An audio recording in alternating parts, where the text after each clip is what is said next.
ስለ እይታ ነው። የራእይ መጽሐፍ አተረጓጎም ላይ አራት የእይታ ጽንፎች አሉ ወይም ደግሞ አራት ስኩል ኦፍ ታውት የሚባሉ አራት የአተረጓጎም ጽንፎች አሉ ብያቸዋለሁ።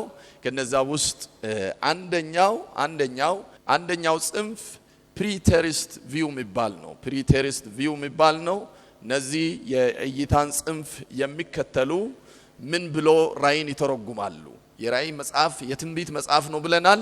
ይህንን የትንቢት መጽሐፍ ምን ብሎ ይተረጉማሉ ስንል የራእይ መጽሐፍ ራሱ ያለፈ ታሪክ ነው። በአንደኛው ክፍለ ዘመን ላይ ያለቀ ታሪክ ነው እንጂ ወደፊት በራእይ መጽሐፍ ውስጥ የምንጠብቃቸው ትንቢቶች የሉም። አንድ ነገር ብቻ ከዛ ውስጥ ይወስዳሉ። የጌታችን የኢየሱስ ክርስቶስ ዳግም ምጽአት ይሆናል። ሌሎች እዚህ ውስጥ ጅኒ ጃንካ፣ የ7 ዓመት መከራ፣ የ1000 ዓመት መንግስት፣ የአውሬው መነሳት፣ የባቢሎን መፍረስ፣ እነዚህ ነገሮች ያሉ አይደሉም ወይም ደግሞ ኦሬዲ ያለፉ ናቸው ብሎ ይወስዳሉ። አውሬውን በተመለከተ ደግሞ አውሬ ማንን ይወክላል ለምለው አውሬው የሮማ ነገስታት የነበሩ ሁለቱ ላይ ነው የሚያበቁት። ምክንያቱም አስቡ ምን ያህል ባያዝድ እንደሆነ ትርጉማቸው ምን ያህል ትክክለኛ እንዳልሆነ መመልከት ትችላላችሁ። አውሬው የሮማ ንጉስ ኔሮና ዶሚቲያን ነው ይላሉ። ቅድም ከተናገርኳችሁ ታሪክ ደግሞ እንዴት እንደሚጋጭ አስቡ። በቤተ ክርስቲያን የስደት ዘመን ውስጥ በጥንቷ ቤተ ክርስቲያን የስደት ዘመን ታሪክ ውስጥ ስንት ተዋናዮች ነበሩ ብለናል? ትልልቆቹ 8 ተዋናዮች አሉ ብለናል። ከኔሮ ይጀምራል፣ ዲዮቅሊጥያኖስ ላይ ያበቃል። የዲዮቅሊጥያኖስ ስደት የመጨረሻውና በጣም ኃይለኛ ስደት እንደነበረም ተመልክተናል። ቤተ ክርስቲያንን ማፍረስ፣ መጽሐፍ ቅዱስን ሰብስቦ ማቃጠል፣ ክርስቲያኖችን ከመንግስት ስራና ከሌሎች ማህበራዊ ቦታዎች ላይ ማባረር፣ ብዙ ስቃይ ማሳደር፣ ሌሎችም ደግሞ ለጣዖት ሰውቶ ለጣዖት የሰውበትን ሰርቲፊኬት ካልያዙ የመኖር መብት የምነፈግበት ዘመን ነበረ። ያ ብቻ ሳይሆን ወደ ክርስትና የሚለወጡ ሰዎችን በሞት የሚቀጡ ነገስታቶች ነበሩ። እነዛን ሁሉ እዚህ ውስጥ ዘለዋሉ። ኦሬዲ የራእይ ዘመን ውስጥ አውሬ ተብሎ የተጠቀሰው ኔሮና ዶሚቲያን ነው። ለምን መሰላችሁ? ዶሚቲያን ላይ ያበቁት የዶሚሽን ዘመን ከ86 ዓመተ ምህረት እስከ 95-96 ኤዲ ያለ ጊዜ ስለሆነ ከዛ ማለፍ አልፈለጉም። ግን በጣም ባያዝድ የሆነ ትክክለኛ ያልሆነ ጽንፍ የያዘ ትርጉም መሆኑን ትመለከታላችሁ። እዚህ ውስጥ ለምንድነው አውሬውን አጉልተን እያየን ያለ ነው? በራእይ መጽሐፍ ውስጥ ባለፈው እንዳልኳችሁ ራእይ ማለት መጋረጃ ማስወገድ፣ መጋረጃ ማንሳት፣ መጋረጃ መግፈፍ፣ መግለጥ ወይም እንዴት ልበላችሁ ክፍት ማድረግ ማለት ነው ብለናል። ይሄ መጋረጃ ሲከፈት ምንድነው የምናየው ብለናል? ምንድነው የምናየው? ማንን ነው የምናየው? ኢየሱስን ነው የምናየው። በዋናነት የምናየው ትልቁ ፒክቸር ማን ነው ብለናል?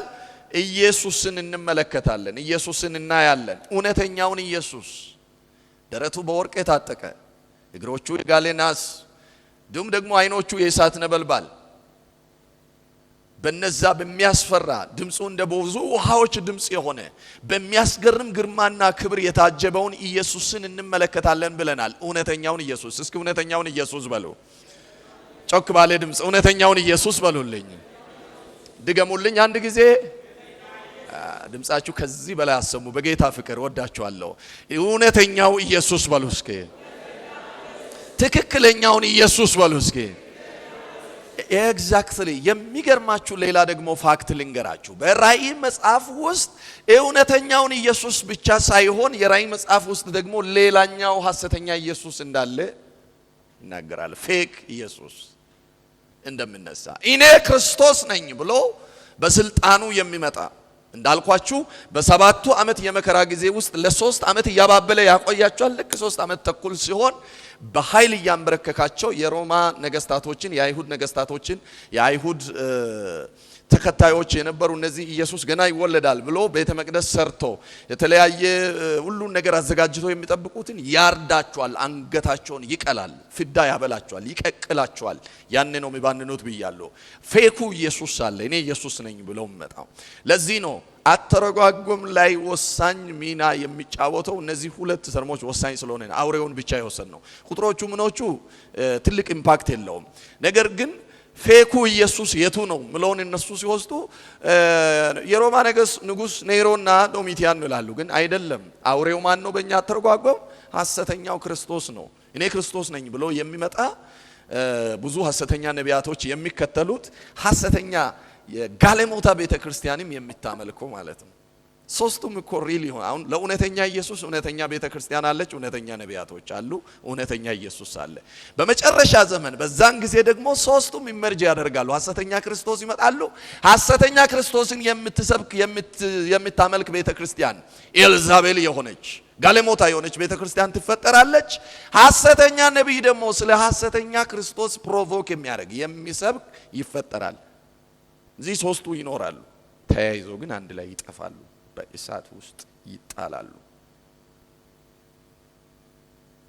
ስለዚህ የአውሬ ላይ ያለው ትርጉም ፕሪተሪስት ቪው ወይም ደግሞ በታሪክ ያለፈ ታሪክ ነው የሚሉት ራእይን እንደዚህ ነው የሚተረጉሙት። ይሄን ብንከተል ምን ያህል እንደሚያሳስተን እንድታስቡ ነው። ስለዚህ ዋና ትኩረት የራእይ መጽሐፍ ያለፈ ታሪክ ነው። ብዙም አሁን ወደፊት የሚመጣ ነው ብሎ ማሰብ አያስፈልግም። ኢየሱስ ይመጣል፣ ሌላ ነገር ግን ምንም የሚመጣ ነገር የለም ብሎ ነው። ሁለተኛው ሂስቶሪስት የሚባሉ ናቸው። እነዚህ የራእይ መጽሐፍ ውስጥ ያሉ ትንቢቶች በሂደት እየተፈጸሙ ያሉ ናቸው። ስሙኝ፣ የሰባቱን ዓመት መከራን ጨምሮ በሂደት እየተፈጸመ ያለ ነው። እንዳውም በዚህ በጥንቱ የቤተ ክርስቲያን ስደት ዘመን ውስጥ ብዙ ስቃይና መከራ ስለነበረ ያንን ጭምር ይደምሩታል። የሚመጣም መከራ ካለ እዚህ ውስጥ ነው የሚያልፈው እንጂ ኤግዛክትሊ ጊዜ ተወስኖለት ክርስቲያን አየር ላይ ተነጥቆ ምድር ላይ የሚወርድ እኛ እንደምናጠና ማለት ነው። ራእይን 3 ቦታ አካፍለን እንደዚህ ብዙ አሕዛብን የሚያሰቃይ የመከራ ጊዜም የለም። የሺህ ዓመት መንግስት የሚባል የለም። ቤተ ክርስቲያን ሰላማዊ ሆነች። በሰላም የአምልኮ ጊዜን ጀምራ በሰላም ጨርሳ በሰላም ስደት ሳይደርስባት እስከሄደች ድረስ የሺህ ዓመት መንግስት ውስጥ ነች ያለችው አይደለም። የሺህ ዓመት መንግስት ቤተ ክርስቲያን ውስጥ ህመም የለም፣ ስቃይ የለም፣ ጭንቅ የለም፣ ሪዝ በዛብኝ ወጣው ገባው የለም። የሺህ ዓመት መንግስት ውስጥ ሰላም ነው። አንበሳና በግ አብሮ ይተኛሉ። ተናኳሽ ተናዳፍ አይኖርም። ሰላም ነው የሚሆነው ብያለሁ። በሺህ ዓመት መንግስት ውስጥ ሰይጣን ፋንክሽናል አይሆንም። አሁን ሰይጣን አለ የለም? አሁን ከኔ ጋር ናችሁ? ሰይጣን አሁን አለ፣ ይሰራል፣ ያተራምሳል። ከትንሽ ጠቃቅን ከቀበሌ ቢሮ እስከ ቤተ መንግስት ይገባል። ከተራ ያላደገች ሀገር እስከ በጣም የመነጠቀች ሀገር ድረስ ይሄድና ያተራምሳል። ያኔ በሺህ ዓመት መንግስት ጊዜ ሰይጣን የሚባል የለም። ምን ይሆናል ብለናል? ይታሰራል። ታስሮ ያለ ነው ሰው። የአሁኑን አይነት ግራ የተጋባ አማርኛና እንግሊዘኛ የጠፋበትን አይነት ኑሮ አይኖርም። የደስታ ህይወት ነው፣ የሰላም ህይወት ነው። አንበሳና እንደ ሚዳቆ የሚዘልበት የደከሙ እየበረቱ የሚሄዱበት ጊዜ ነው። ያ ጊዜ የሰላም ጊዜ ነው። የሺህ ዓመት መንግስትን በዚህ መተርጎም አይቻልም።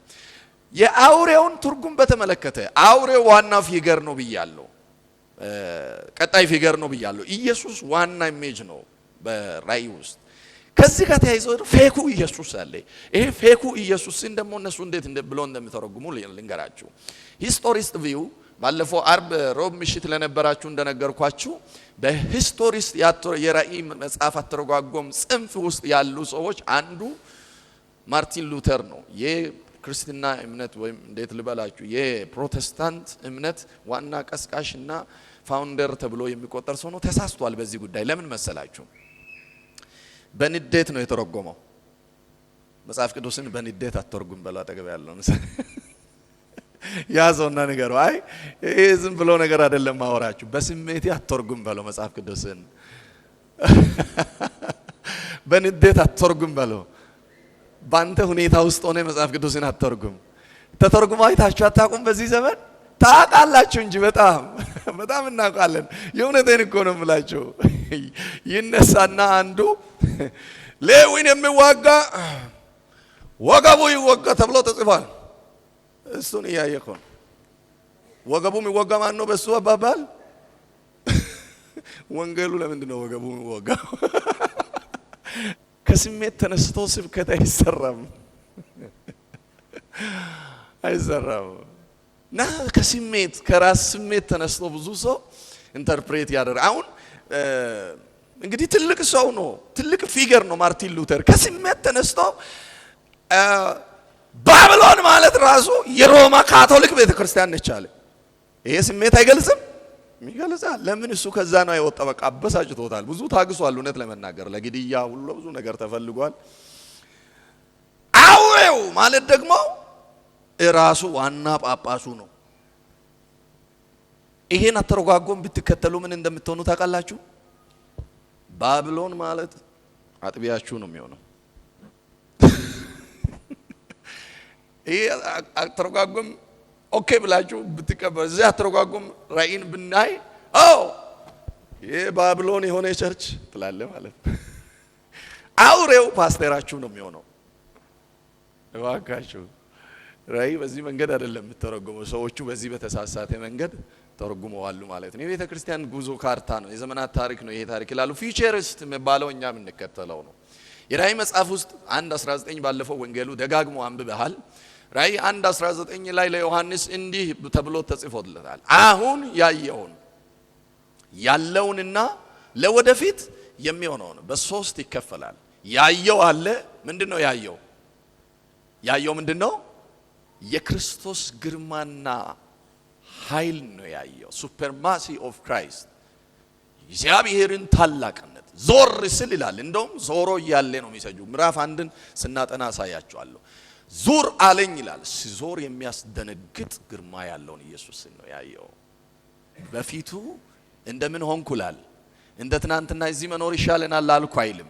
እንደ ሞተ ሰው ተዘረርኩላል። ዋው! ሞገሱ የሚያስፈራ ኢየሱሳችን። ለኢየሱስ ክብር ሳንሰጥ እንውጣ እንዴ? አይሆንም። ክብር ሃሌሉያ! የሚያስፈራ ግርማና ሞገስ ያለ ያን ኢየሱስ አየው ይላል። ያለውን ይላል በወቅቱ የነበረው የሰባቱ የኤፌሶን፣ ሰምርኔስ፣ ጴርጋሞን፣ ቲያጥሮን፣ ፊላዴልፊያ፣ ሎዶቅያ የተባሉ ሰባቱ ቤተክርስቲያናትንና አሁንም ያለችውን ቤተክርስቲያን የቤተክርስቲያንን ዘመን ታሪክ ደግሞ ያለው የሚባለው ይሄ ነው። አሁን ፊውቸሪስት የሚባለው እኛ ማለት እኛ የምንከተለው የወንጌል አማኞች የምንከተለው ከጥቂት ግለሰቦች ውጪ፣ ግለሰቦች ከወንጌል አማኞች ውጪ ተነጥሎ ወጥቶ የተከተሉት የተለያየ አይዲዮሎጂ አለ። እኛ የምንከተለው ያለው የቤተክርስቲያን ዘመን ታሪክ ነው። ለወደፊት የሚሆነው ብሎ ከራእይ ምዕራፍ 4 ይጀምርና 19 ላይ ያበቃል። ግን 22 ብላችሁ ያዙ። ለምን? እዛ 19 መሃል ትንሽ መለስ የምንልበት ቦታ አለ። ሰክሪት ካሚንግ ኦፍ ጂሰስ ኤንድ ቦልድ ካሚንግ፣ ይሄ በግልጽና በስውር አመጣጥ የክርስቶስ አመጣጥ ውስጥ ያለውን ምዕራፍ 1 ላይ ትንሽ ነገር እንነካለን። ለዛ ነው እስከ 22 ይዘልቃል። ግን 19:22 ማለት ትችላላችሁ። እስከዛ ያለውን ታሪክ የምንመለከትበት ነው። ፊውቸሪስት የሚባለው እሱ ነው። ወደፊት የሚመጣው ሐሰተኛ መሲህ እንዳለ ነው አውሬውን የምንተረጉመው እኛ። ይሄ ደግሞ የሚሆን ነው፣ እውነተኛ የሚሆን ታሪክ ነው። የሙታን ትንሣኤ እውነተኛ ታሪክ ነው፣ የሚሆን ነው፣ በመንፈስ የሚሆን ነው ይላሉ። ደግሞ አይዳሊስት የሚባሉ ይሄ መጨረሻ ላይ ያለው አይዳሊስት የሚባሉ ደግሞ ምን ብሎ ያምናሉ? መጽሐፉ ራሱ ስፒሪቹዋል ሪልም ላይ ያለ ጉዳይ ነው እንጂ ይሄ ኤግዛክትሊ የእንትን ጉዳይ አይደለም። አንዳንዱ ነገሮች እኛ አሁን አንዳንድ በመንፈሳዊ ዓለም የሚያልቁ ነገሮች አሉ ኦፍ ኮርስ፣ ግን the whole ታሪክ በመንፈስ ዓለም የሚያልቅ ነው። ራሱ ውጊያው ራሱ የዚህ መጽሐፍ ዋና ጉዳይ ራሱ በመልካሙ በእግዚአብሔርና በክፉ በዲያብሎስ መካከል ያለውን ውጊያ የሚያመላክት ነው። ይሄ ደግሞ ምንም ወደፊት የተለየ ታሪክ ምን ጠብቆ ነገር የለም፣ እየሆነ የሚሄድ ነገር ነው ላል ሐሰተኛ ክርስቶስ ብለን እኛ የተረጎምነው አውሬውን ደግሞ ማንኛውም ክርስቲያንን የሚቃወም ኃይል ሁሉ ሐሰተኛ ክርስቶስ ነው ብሎ ይተረጉሙታል። ክርስቶስ መቼ ይመጣል የሚለው ሮብ ምሽት እናያለን።